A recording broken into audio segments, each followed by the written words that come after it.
Hey everybody, this is R&R's Fight Picks for UFC 158. Going down in Canada with my boy Rory MacDonald headlining for once. Alright. Well, sorry guys, I've been posting a lot of my bets here recently. I just haven't been seeing a lot of actual, good money-making lines. I like to play things safe when I'm throwing down a little bit. I will be more than likely posting a pretty nice round robin. I'm probably going to do like an 8-man round robin with 53 and 54 connected. But we'll see how things go. I'm still waiting for the lines to go up on Bovada for Fight Night 54. But we're going to kick things off with Pedro Munoz and Jared Sanders. I don't know much about Jared Sanders. I'm going to have to do a little more research on him, but I did think Munoz looked pretty solid in his last fight. I don't have a lot of information to hook you guys up with, but I am picking Munoz for the win there. Next, we got Albert Einstein Tuminov and Matt Dreyer, whatever. Albert, I was hyped on this guy when he was making his debut. Unfortunately, he got posted up against motherfucker I hate more than anybody, Erie Alcantara. I always bet and miss on him, and luckily I got the last one right, finally, with betting on or against that motherfucker. But I actually, Tuminov, he's got some really good counter punches, especially when off of leg kicks. And he's really good at catching the legs when people kick it, when countering with a jab to the jaw. He does give up some height in this fight. However, I don't think it'll be much of an issue. The betting lines aren't all up yet, but it seems like it's floating around somewhere a little less, somewhere around minus 240. But I'm definitely picking Tuminov for that one. Next, we got Patrick Houlihan and late replacement. I think this is the second or third replacement he's had in this fight. Chris Caldas? I don't fucking know. Patty looked good in his debut. I don't have much to go on by the other guy. I'm picking Patty for that one. That's pretty firm. I don't know what the betting lines are going to look like, but yeah, Patty all the way. Next, we got Jason Sago and Paul Felder. Once again, I don't know much about Felder. Sago, I know a little bit about. I believe he's pretty good with submissions and ground game. With this, I believe we're pretty close to his hometown or home country. I forget if he's Swedish or Irish or English, one of those fucking issues. But I'm pretty firm on Jason Sago for the win there. I'll probably end up throwing him into a little parlay or something. Next, we have the Ultimate Fighter runner-up, Oliver Albloom Mercier, taking on Jake Lindsay. Oliver was actually fighting at 170 against Chad Laprise for the Ultimate Fighter finale. Even though he's seems like a one-trick pony with the rear naked chokes, but they're calling this guy the next GSP. He's 5-1. I'd say Rory's a little closer to the next GSP, but that's what they're calling this kid. Looks like the betting lines are pretty much holding him around about minus 250 or so. I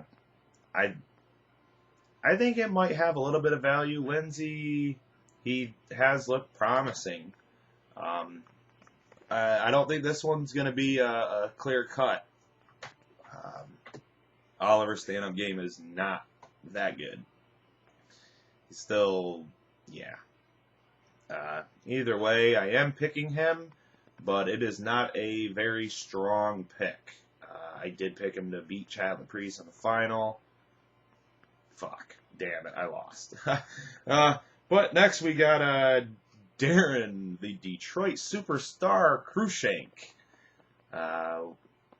Once again, Detroit's about 45 minutes out, away from me, and Cruikshank's got some amazing kicks, back kicks, and this guy, you never know.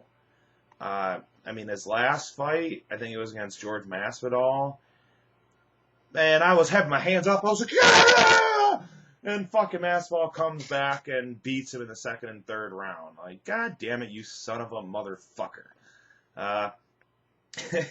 Fighting Anthony Nagoni? I don't know.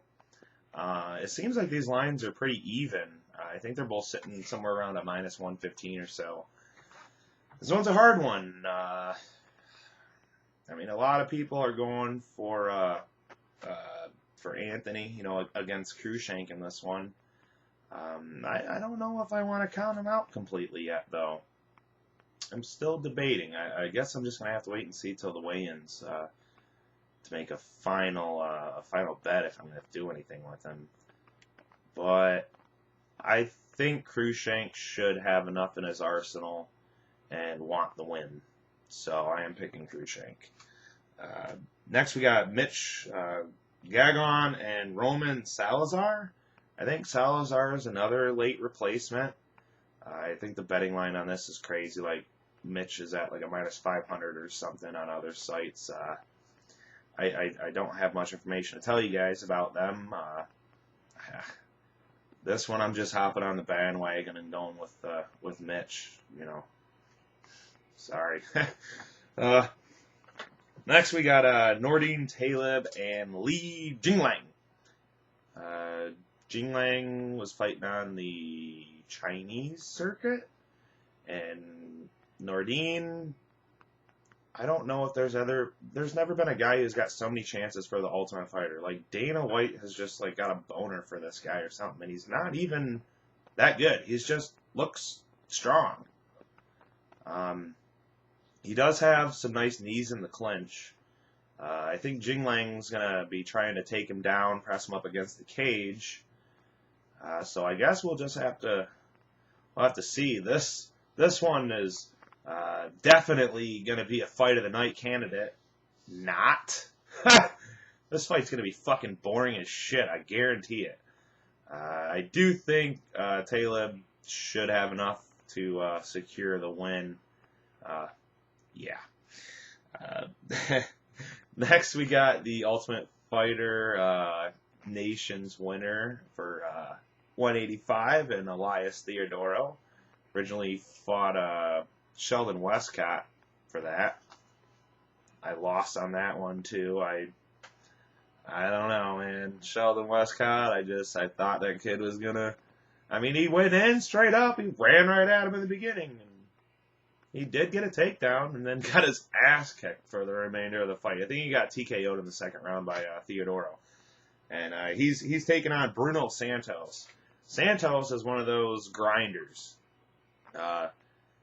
Always trying for the takedown. I'm pretty sure I think Theodorou is sitting somewhere around a minus 400, a little less than that. There's a little value in a parlay lock with him, but I do feel very, very strong about Theodorou winning this fight. Kid looks awesome. He's got a bunch of Muay Thai skills. He was doing Tiger Muay Thai for a long time, bing bong, bing bing bong, all that bullshit. Santos ain't gonna be able to do shit. No. He might get a takedown or two, but Theodorou should just get right back up. Kid's got awesome cardio. He ain't going to tire out, and he's just going to kick him. Kick him and punch the fuck out of him. So Theodorou straight up firm that one. Next we got the 170 Ultimate Fighter Tough Nations winner, Chad Laprise. He won that at 170. A lot of those guys, same with Oliver, dropping weight afterwards. That's what they had to do to get on the show. So Laprise is fighting at a 155. He's taking on Yosinius Sendero. Sendero, he does have some power in his hands. Does he have enough power to finish Laprise? I don't believe so. Depending on what the line is, I'm sure he's probably going to be somewhere around somewhere a little over a minus 200. But I'm pretty firm on that Chad Laprise is going to pull out the at least the decision. You know, the guy's got cardio, and he's fighting down a weight class. So, yeah, I'm taking Laprise. Then we have Rafael Assunção and Misha Tate's boyfriend, Brian Caraway. I fucking hate both of them. I mean, Caraway won me some money on his last one, but he has not been advancing his game. I mean, you got boyfriend, girlfriend training together. Like, you guys aren't learning anything new. Caraway, his stand-up is not good. His wrestling is. But other than that, no. Assunção was supposed to fight Barao for the belt, and he got injured. I don't remember if it was a leg or a knee or something around there. This one, people got going for a close fight, even though Assunção was sitting somewhere at like a minus 300 or so. He's going to be another parlay guy. But I don't feel strong betting on Assunção at the current betting lines that other sites have. The over, I could see that. The over on the rounds, I could definitely see that one. But I am taking Assunção for the win. Not the betting win, perhaps. And then we got the main event with my good old boy, Rory MacDonald, fighting Tarek Safadine. Safadine, they threw him in on, I think it was one of the Fight Pass cards in China. The Ultimate Fighter China, I think it might have been, that I had to wake up at like 3 in the morning to watch. I think that was the one.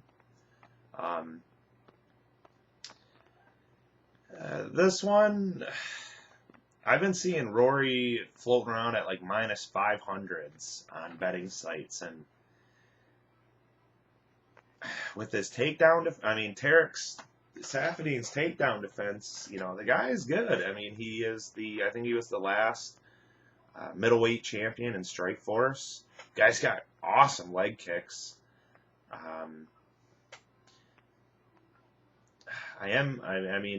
I'm no matter what picking Rory. Fucking love that guy. I'm gonna make all the guys in my fantasy league. We get our own choice of MMA T-shirt, and I already know I'm gonna be the rookie winner this year because I'm already gaining on the points, guys. But I will have a Rory MacDonald T-shirt paid by you guys. Thanks, Rux, Trevor, Dave. Haha. But yeah, Rory MacDonald. People are saying that he's never went 5 rounds before. That is not true. He did it once prior. I believe so. Pretty sure. But, man, I don't know. If I was to, like, figure out who wins, what way, it's a toss-up. But I ain't putting no money down on Rory at a minus 500. If anything, that could just keep going up because I'll throw a few dollars on Safadine and call it a night. But, yep, that's it, guys. This is Arnar's Fight Picks. Subscribe.